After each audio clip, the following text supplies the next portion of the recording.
Alô? Alô? Eu? Tudo bem, Igor? Tudo certinho, graças a Deus. Diga. Não, pode ser agora mesmo.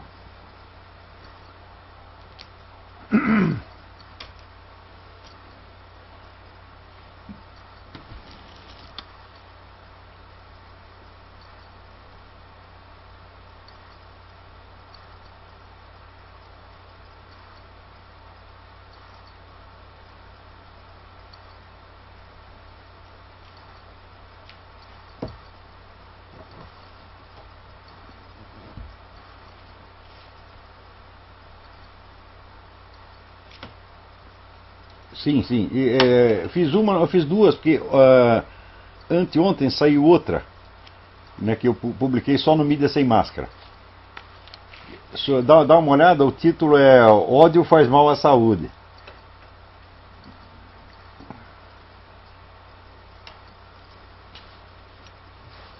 Patológico.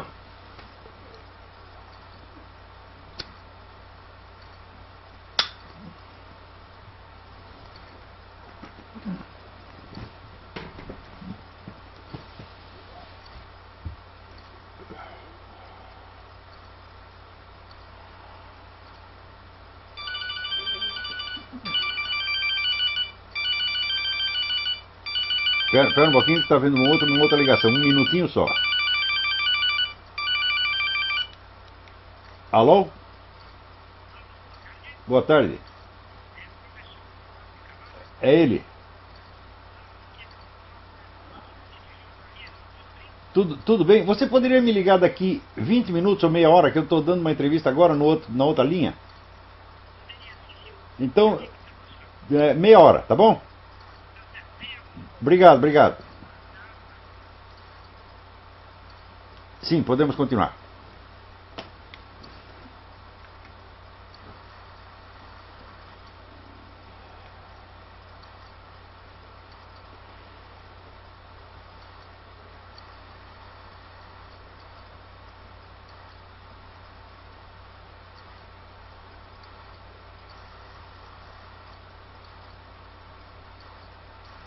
Sim.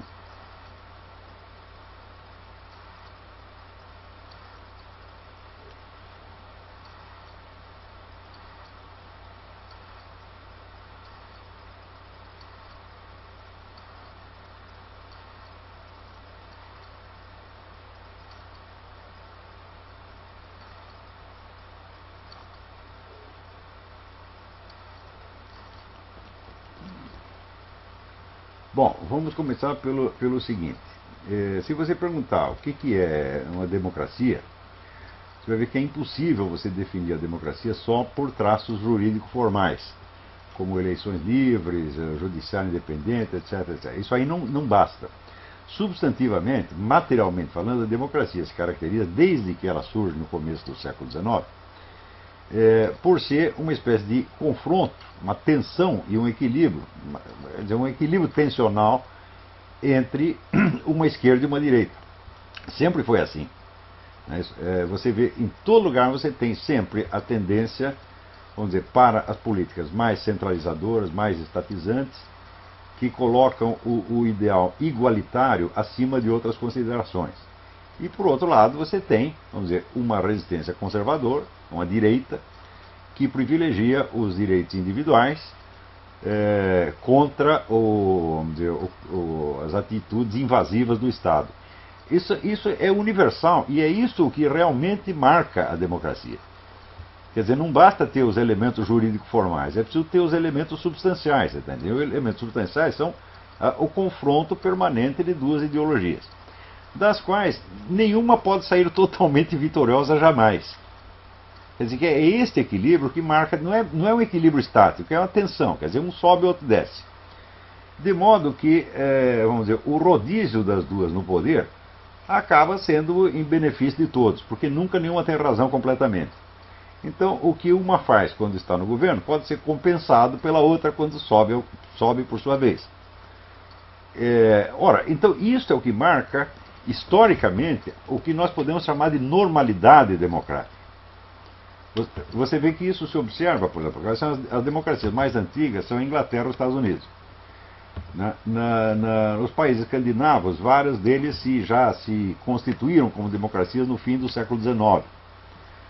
E no século XX surgiram outras democracias, algumas bastante tardiamente. Você vê, por exemplo, a Alemanha, a Itália e a França só conseguiram se estabilizar como democracias depois da Segunda Guerra Mundial.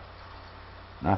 Vamos dizer, as democracias mais recentes são Portugal e Espanha e vários países do leste europeu depois que se libertaram do comunismo. E em todos esses você vê este equilíbrio tensional como sendo o elemento estrutural permanente que define a democracia. Ora, no Brasil isso aí foi totalmente abolido. Você vê que você só tem como oposição um movimento que também tem origem na esquerda, que é o PSDB, os tucanos, cujos políticos são os que mais insistem em se proclamar esquerdistas. Você vê que o Zé Serra, nas campanhas presidenciais dele, né, o argumento principal dele é esse: eu sou a verdadeira esquerda. Então, você vê, a esquerda é tão hegemônica que aquele partido que está no poder não precisa nem mais se dizer esquerdista. Tá?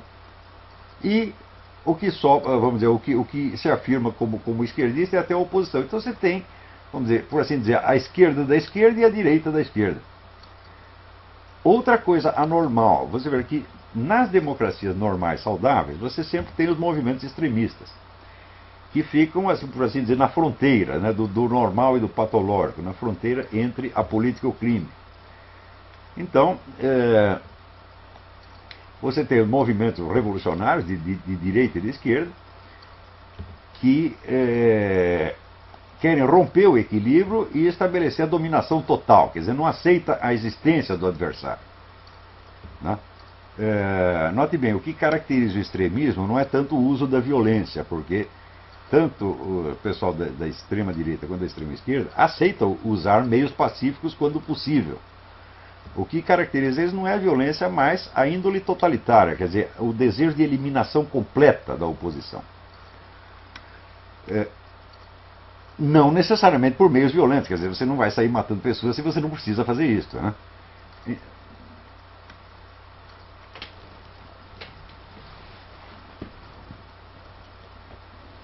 Sim. Então você vê que a ideia, o que nós podemos caracterizar como extrema esquerda? Quer dizer, é aquele grupo que deseja implantar, vamos dizer, o igualitarismo estatal sem admitir nenhuma resistência, eliminando toda a resistência. E na direita você vê às vezes movimentos religiosos que querem implantar uma uniformidade religiosa, né, querem transformar o país numa espécie de colégio de freiras, tá certo? E também eliminar completamente a oposição. Eliminar ou calar completamente. Então, esses movimentos extremos, eles fazem parte também do jogo, porque eles às vezes fazem aliança com a direita normal e com a esquerda normal, e participam de algum modo. Agora, o que caracteriza o Brasil é o seguinte, é que a extrema esquerda foi 100% legitimada, e ela faz parte do esquema de poder.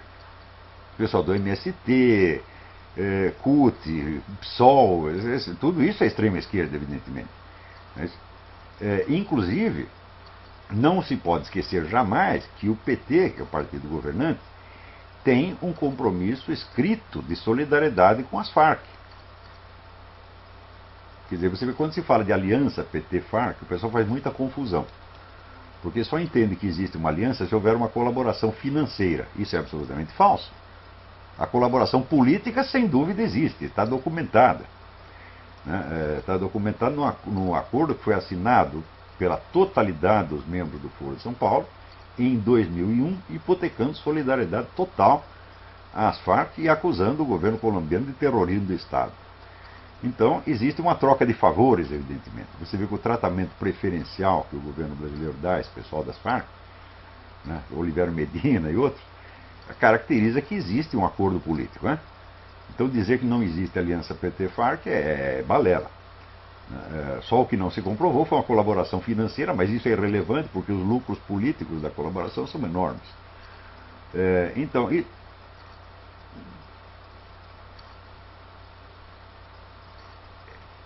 Exatamente. No governo você tem centro-esquerda, esquerda e extrema-esquerda. Tudo isso formando, né, um pool. Né? E na oposição você tem o esquerda moderada e o pessoal de centro indefinido, não ideológico ou fisiológico, como queira chamar. Então, uma direita não existe. Você não tem um partido conservador que defenda valores religiosos, que defenda as liberdades individuais. Quanto à economia de mercado, não existe muito debate, porque até o pessoal da esquerda já entendeu que não é possível eliminar a economia de mercado totalmente. Então, vamos dizer, a ideia do comunismo integral foi colocada entre parênteses até a segunda ordem. Então, a parte econômica não envolve mais tanto debate ou conflito. O que realmente diferencia direita e esquerda é o aspecto jurídico e o aspecto cultural e moral, onde um lado quer estender o poder de Estado o máximo que puder e o outro pretende limitá-lo. Né? Então, acontece que então, no Brasil você tem um poder hegemônico que é centro-esquerda, esquerda e extrema-esquerda. Tudo isso legitimado, quer dizer, como diz o americano, todos eles em good standing. Né? E na oposição você tem uma centro-esquerda meio indefinida, mas que faz questão de se apresentar como esquerda. Então não tem direita. Ué.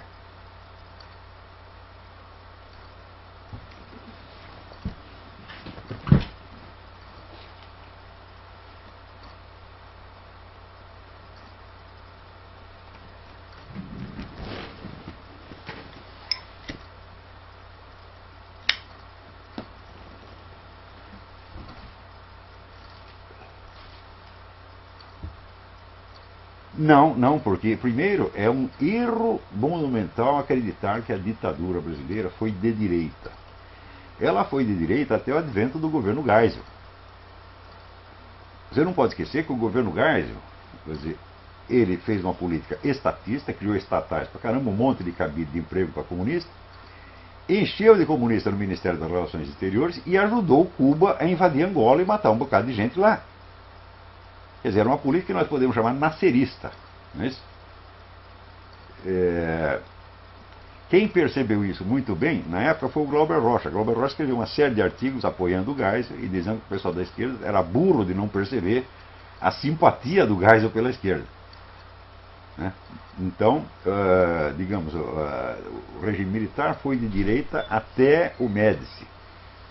Mas também de direita, não ideologicamente, porque se você acompanhar a história da época, os documentos da época, você vai ver que aquele governo fez alguma campanha, moveu-se contra os terroristas. Ele jamais fez uma campanha anticomunista. Você não vai ver um cartaz anticomunista, um programa anticomunista, um discurso anticomunista, nada. Eles eram contra o pessoal da guerrilha. E, ao mesmo tempo, esse mesmo governo favorecia monstruosamente o pessoal da esquerda nas universidades, no movimento editorial. Então, veja, a época do regime militar foi a época de maior prosperidade da indústria editorial de esquerda no Brasil. E também, se você acompanhar, por exemplo, questão de verbas de pesquisa do governo, financiamento da educação, etc. Tudo foi parar para o bolso da esquerda. Isso, em parte, atendendo à chamada política da panela de pressão, como chamava o general Golbery. Ele dizia, a gente não pode cercar por...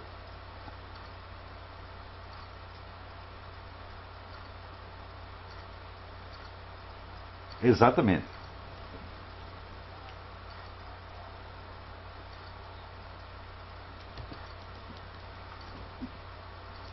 Sim, você veja, você sabe quem é o Enio Silveira, não sabe? Enio Silveira era o dono da maior editora comunista do Brasil, que era a editora Civilização Brasileira. O Enio Silveira, pouco antes de morrer, quer dizer, com a gravidade que tem as palavras dos moribundos, ele disse o seguinte: a minha editora só sobreviveu graças à ajuda do governo militar. O tempo todo.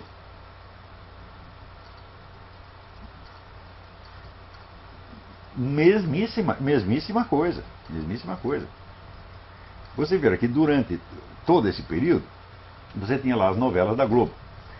Quem mandava nas novelas da Globo era o Dias Gomes e a Janete Claire. Eram dois comunistas militantes, né? E selecionavam as coisas de acordo com o perfil ideológico. Então quer dizer que a influência ideológica das novelas da Globo já vinha desde aquele tempo. Por quê? O governo acreditava que só era perigosa a esquerda armada. E não via mal nenhum na esquerda desarmada. Ao contrário, eles queriam jogar uma parte da esquerda contra a outra. Essa era a ideia idiota do governo. Então isso quer dizer que vamos dizer, a hegemonia esquerdista sobre o aparato cultural já foi conquistada durante o governo militar, sem que o governo fizesse nada contra isso. Os militares tinham uma inibição de tomar posição ideológica. Eles procuravam tomar posições jurídico-formais, legalistas, por assim dizer, contra a violência, contra o crime, etc., mas não entravam na guerra ideológica. E na segunda parte, a partir do Geisel, tomaram uma política internacional nitidamente de esquerda, tá certo? E uma política estatista no que diz respeito à economia. Então, isso aí define a esquerda. Se você puder ler os artigos do Albert Rocha naquela época, você vai ver a lucidez que esse camarada tinha e, vamos dizer, a burrice da esquerda de não aproveitar a ocasião da mão estendida que o Geisel estava oferecendo para eles, né?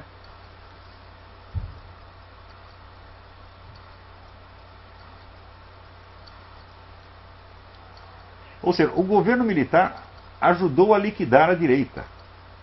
Por quê? Ele boicotava a classe política, quer dizer, reduziu a classe política à função de carimbar os decretos do governo, né? Então, não se formaram lideranças de direita. Mais ainda, a principal liderança de direita que existia no Brasil, que era o Carlos Lacerda, foi liquidado pelo governo militar. Quer dizer, o governo militar liquidou a velha UDN, né? E permitiu que a esquerda crescesse. Então, não é uma reação.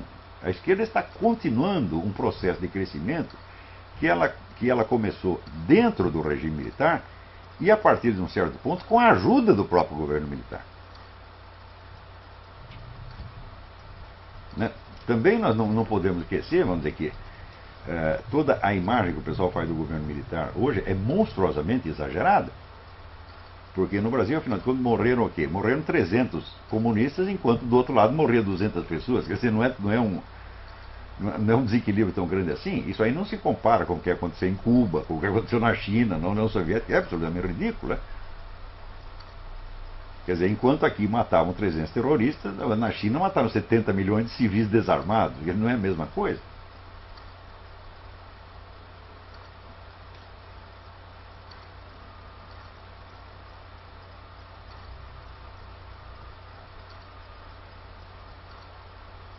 Não, eu acho que é o seguinte, quando desaparece, vamos dizer, quando a situação que eu chamo de democracia normal desaparece, quer dizer, quando um lado se torna totalmente hegemônico e o outro não tem chance, então aparece, vamos dizer, aquela ideologia, aquele setor ideológico que foi reprimido, acontece ali como na psicanálise, tá entendendo? Você reprime um impulso consciente, ele aparece sob forma de fantasia inconsciente. Então, o que aparece são as manifestações minoritárias, por assim dizer, extravagantes e algumas até patológicas, né? O normal seria existir um partido de direita, uma liderança de direita, mas a própria liderança de direita, vamos dizer, ela se corrompeu e se estragou já durante o tempo do regime militar.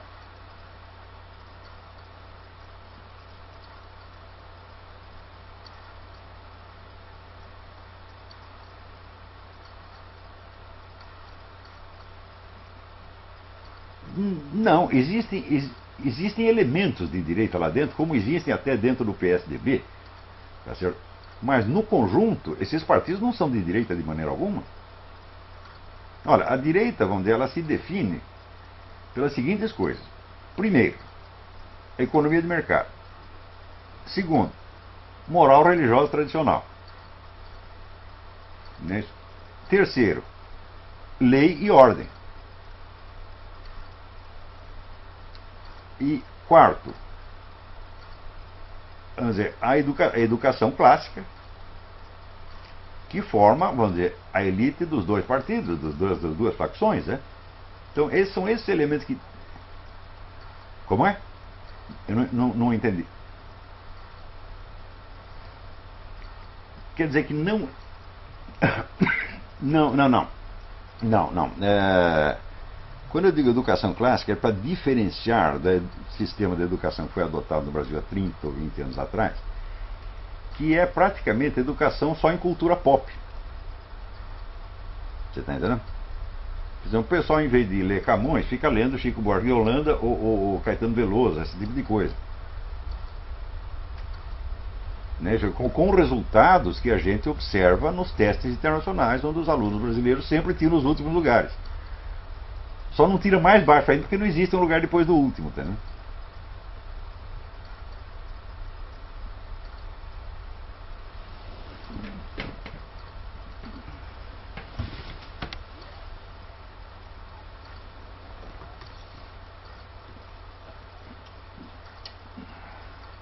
É um negócio rudimentar, vamos dizer, muito mal preparado, porque você veja, para você criar um movimento político, você precisa ter uma tradição cultural antes.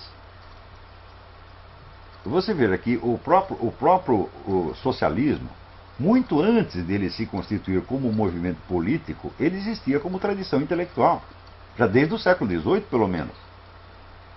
Então você tem que formar uma certa massa crítica, vamos dizer, de ideias, de análise, de debate, etc., para depois você ter uma possibilidade de criar uma corrente política. E no Brasil essa coisa não se cumpre, porque embora exista uma certa cultura conservadora no Brasil até os anos 50, ela desapareceu. Então você não tem um elo de continuidade cultural. Se você...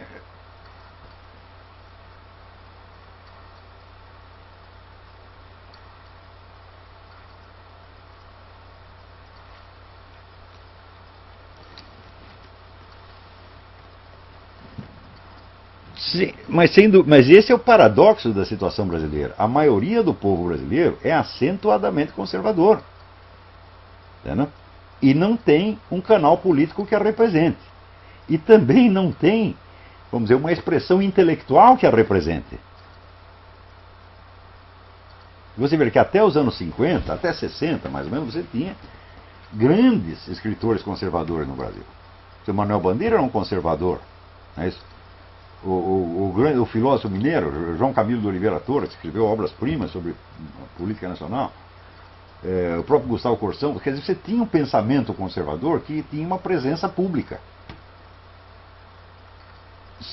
Em certos momentos, Monteiro Lobato ele passou da direita para a esquerda, depois da esquerda para a direita. Ele era sui generis, não dá para defini-lo politicamente, né? Mas você tinha, vamos dizer, uma expressão de intelectualidade conservadora, né? E hoje não tem, você não tem expressão nem intelectual e nem política. Então o resultado, só o que existe é esses movimentos incipientes, né? Entre estudantes, frequentemente muito desorientados, assim, procurando alguma coisa, mas não sabendo a que se apegar, e às vezes cometendo erros monstruosos, né? Eu fiquei muito impressionado com esse pessoal da resistência nacionalista, né, que diz que eles se inspiram em, assim, Joaquim Nabuco, Rui Barbosa e aquele camarada do Ceará, como é que é? Gustavo Barroso. O Gustavo Barroso é um fascista, louco. Quer dizer, o que isso tem a ver com Rui Barbosa e Joaquim Nabuco? Como é que eles conseguem misturar uma coisa dessa? Né? Sem o devido preparo intelectual. Às vezes com boa intenção, com idealismo, né, meio besta, tá entendendo?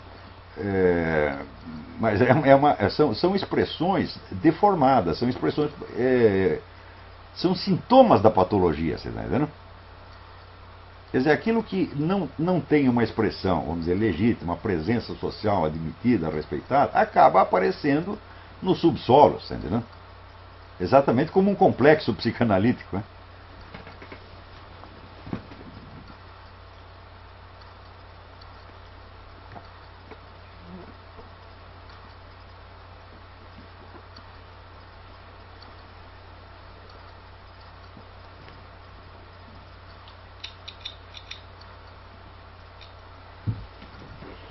O próprio Prona já é um negócio meio patológico. Eles não tinham clareza mental nenhuma, né? Eles, em parte, eles seguiam muito o Lino LaRouche, que é uma das mentes mais confusas do século, né? O Lino LaRouche é tão confuso que ele achava que eu era um globalista. Ele escreveu um artigo dizendo que o Olavo de Carvalho é uma das maiores expressões do globalismo no Brasil. E o que é isso? Eu só falo mal do globalismo o tempo todo. O cara está no mundo da lua. Né? Se bem que o Lino LaRouche ele tinha lá uma equipe de colaboradores e ele colhia informações muito boas. Então, até como fonte de informações, as publicações dele não eram más, mas as ideias dele eram muito doidas, pô.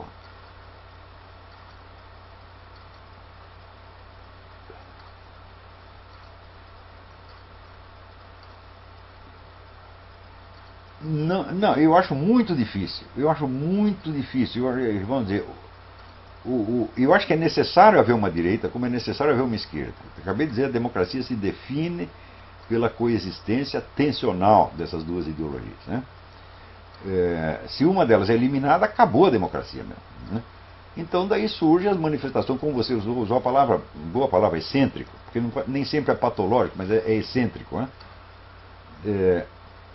Que são uma expressão, às vezes, até de anseios legítimos, mas que não encontra uma linguagem adequada, um pensamento adequado. Né? São pessoas que estão procurando, né? Estão buscando. E eu acho, bom, se tem uma busca, é sinal de que estão vivos ainda, não morreram. Mas, por exemplo, esse pessoal não sabe falar com o povo brasileiro. E por que não sabe? Porque esses movimentos surgem em ambientes estudantis que não absorveram a cultura brasileira. Então eles não sabem falar com a população. A linguagem deles não toca o coração das pessoas. Né? Embora às vezes estejam defendendo a mesma coisa. Por exemplo, quer fazer uma campanha contra o aborto? Bom, o povo também é contra o aborto. Tá certo? Mas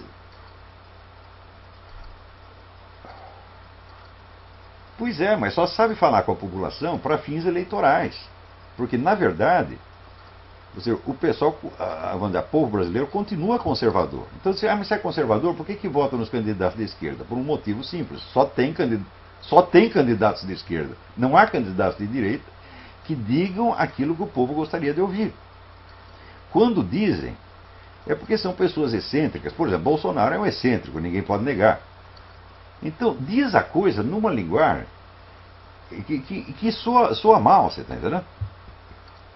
Então ele tem lá aquele grupo de eleitores fiéis dele, mas não toca o coração da população.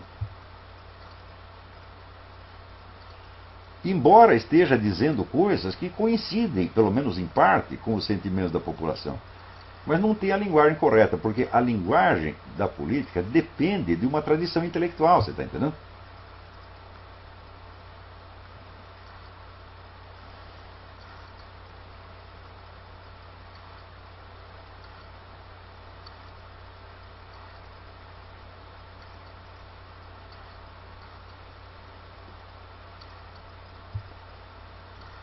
Não, eu não sei. Olha, isso sinceramente eu não sei, porque às vezes a coisa começa errada, mas com o tempo o pessoal vai amadurecendo, entendendo as coisas, toma uma direção mais sensata. Isso pode acontecer.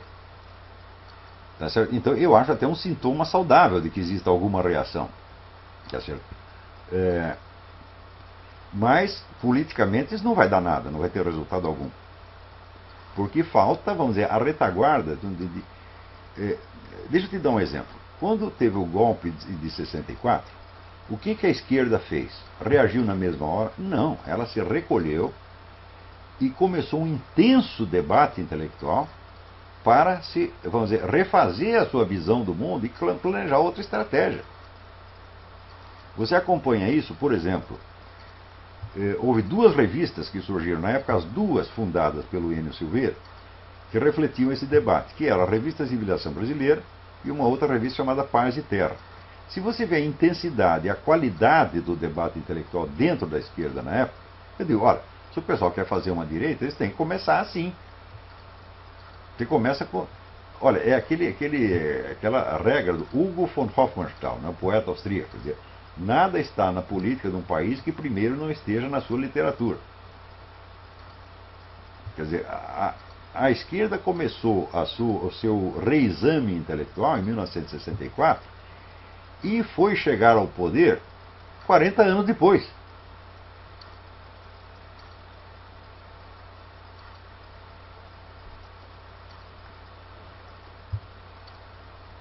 Claro, é exatamente isso que lhes deu a força. Isso, vamos dizer, o debate intelectual dá a conexão, dá a cola, você está entendendo? Cola mental que junta as pessoas. Sem isso é alguma coisa totalmente anárquica, baseada em sentimentos, impressões. Não funciona, realmente não funciona. Né?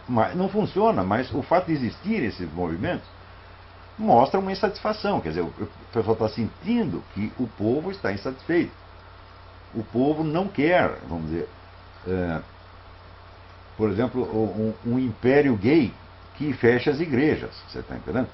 A gente pode até aceitar, claro, existem os direitos gays, pode até aceitar o princípio de casamento gay. Fala, mas peraí, mas não venha pisar na religião, porra. Né? Então, essas coisas o povo não aceita. Né? Então, esses estudantes, eles sentem essa insatisfação popular e eles querem expressá-la de algum modo. Mas a conexão entre um grupinho de estudantes e o povo só pode se dar através de uma vasta tradição intelectual, você está entendendo? Não é fácil de fazer.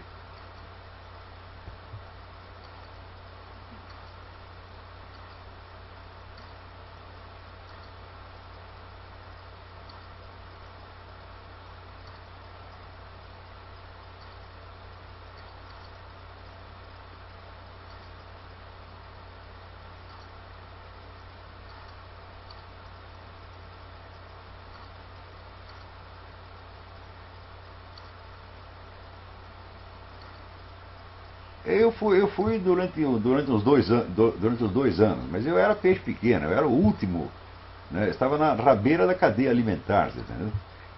Eu não era ninguém dentro do movimento. Tinha 17, 18 anos. Né?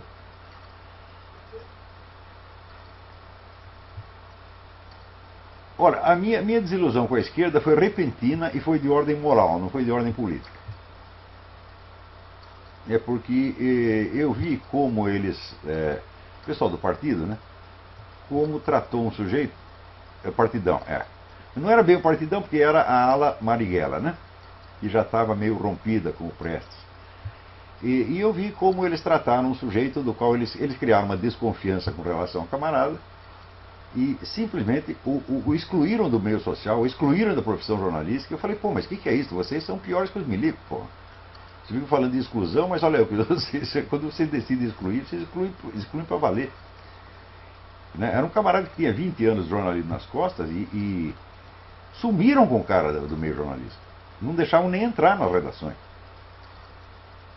Né? E isso eu fiquei chocado. Falei, peraí, onde é que eu estou me metendo?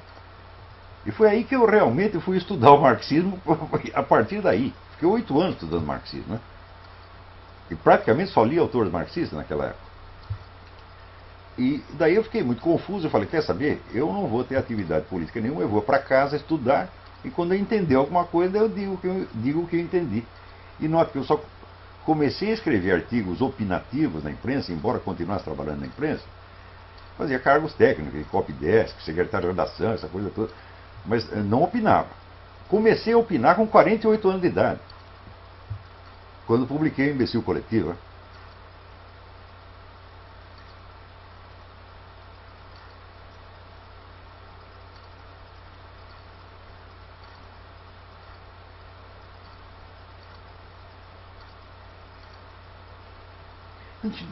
Os caras ficaram aterrorizados. Eles não sabiam o que fazer. Você vê pelas reações que houve na época. Teve ameaça de morte, o pessoal me xingando. Né? Lê esse meu artigo que chama O Ódio Faz Mal à Saúde e você vai ter uma ideia de como é que foi a coisa. É assim, olha, ameaças de morte eram semanais. Ameaça de morte, xingamento, né? Macumba, tinha tudo, uma coisa assim, absolutamente ridícula, grotesca. Né? E o que eu achava mais engraçado é o seguinte, é que são pessoas fracas, medrosas, covardes, e que medem os outros pela estatura deles, os caras acharam realmente que eu ia me intimidar com essas coisas. Eu falei, mas eles estão absolutamente loucos. Né? Agora, você vê, eu conheci pessoas de valor no movimento comunista nos anos 60, gente corajosa, né? Homens de aço. Depois, quando chegou nos anos 80, 90, não tinha mais ninguém. Aquilo era um bando de boiola, tá entendendo? E o pessoal da direita, então, nem se fala. Né?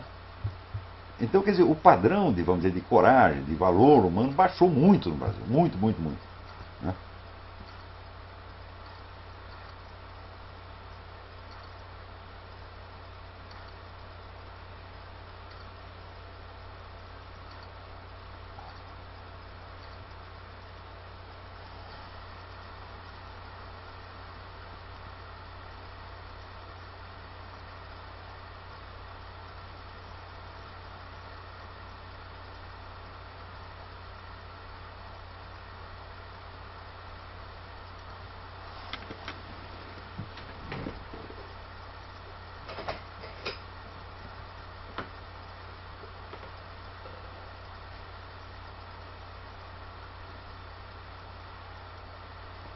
Princípios de uma política conservadora, exatamente. Pode, certamente, certamente, certamente. Mas note bem, note bem.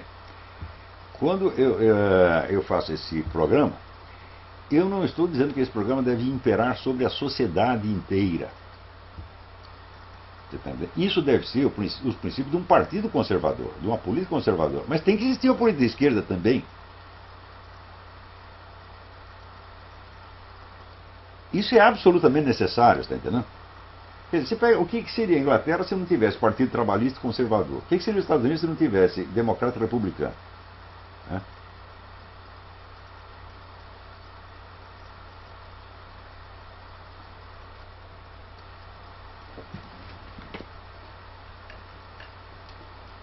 Não, eu tentei abstrair, vamos dizer, de tudo aquilo que eu havia lido de autores conservadores, que divergem entre si. Eu falei, deixa eu ver quais são os pontos constantes, os que estão presentes em todos. E você chega à conclusão que esses são os itens básicos, né?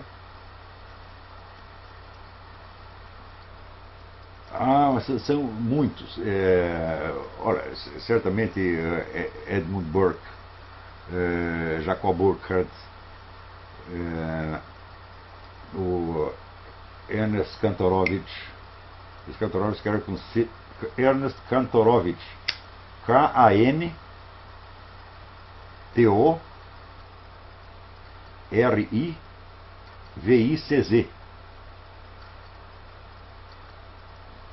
Kantorowicz, Kantorowicz.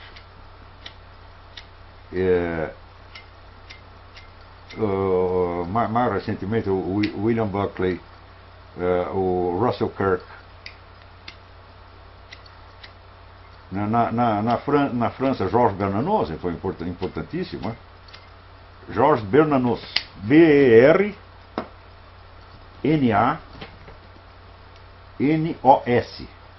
Bernanos. É um escritor francês que inclusive morou muito tempo no Brasil, tem muito amigo no Brasil.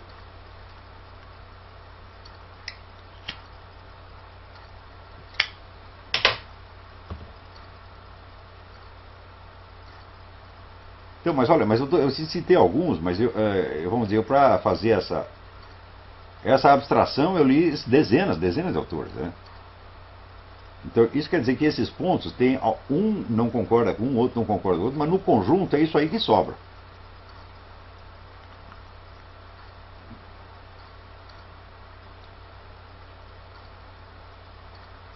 Sim.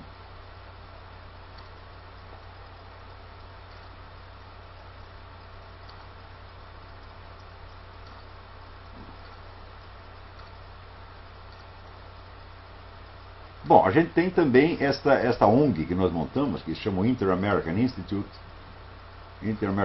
for Philosophy, Government and Social Thought. E a ideia é o seguinte, quando eu cheguei aqui, eu vi que no Brasil eu já percebia que no Brasil ninguém conhecia o pensamento político conservador americano. Quando eu chego aqui, eu vejo que os americanos não sabem nada do que está se passando na América Latina. Eu falava, por exemplo, de Foro de São Paulo, eles não sabiam o que era. Então eu falei, bom, então precisamos ter um intercâmbio de informações para as pessoas saberem o que está se passando, né?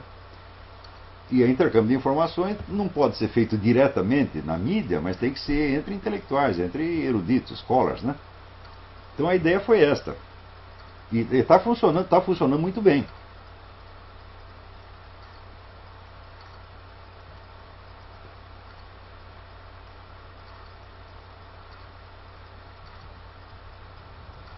Não, eu só peço que você leia esse artigo que está no Mídia Sem Máscara com o título de O ódio faz mal à saúde. É. Porque dali tem, vamos dizer, no artigo Truque Sujo, eu não respondia tudo o que havia de distorcido na matéria do IG. Tem muito mais coisa. Então, neste segundo artigo, eu falei de mais uma coisinha, e depois eu vou lançar outra que fala de mais outra. Porque eles distorceram o negócio tanto, que é uma coisa incrível. Como é que numa matéria só você consegue falsificar tanto?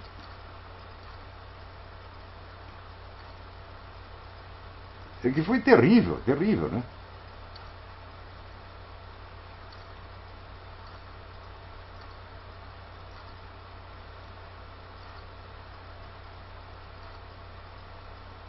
Não, pelas suas perguntas a gente vê que você está tentando dar um enfoque honesto para a coisa.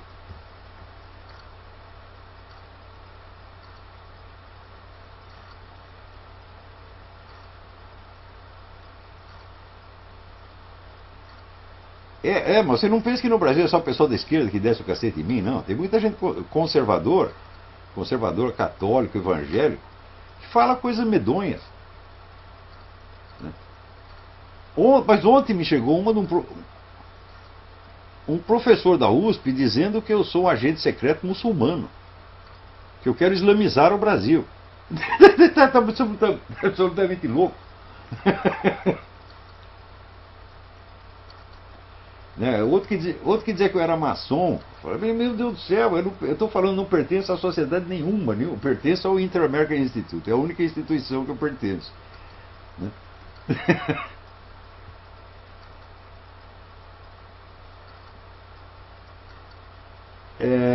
Peraí, o meu e-mail você pode mandar para olavo@olavodecarvalho.org, é o mais fácil.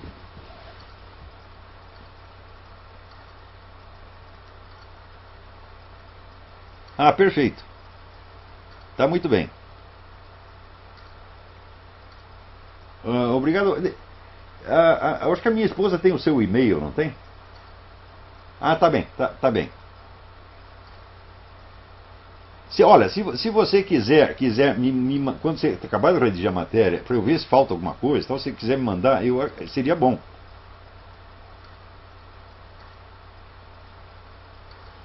Eu entendo, eu trabalhei em redação. Mas se for possível, você faça isso, porque às vezes a gente esquece algum negócio, ou usou alguma expressão errada, tal, daí eu me corrijo a mim mesmo. Não a sua parte, eu não vou mexer na sua parte, só na minha. Tá bem? Não, fica à vontade, fica à vontade. Tá bem. Tá bom. Então um abraço, tudo de bom.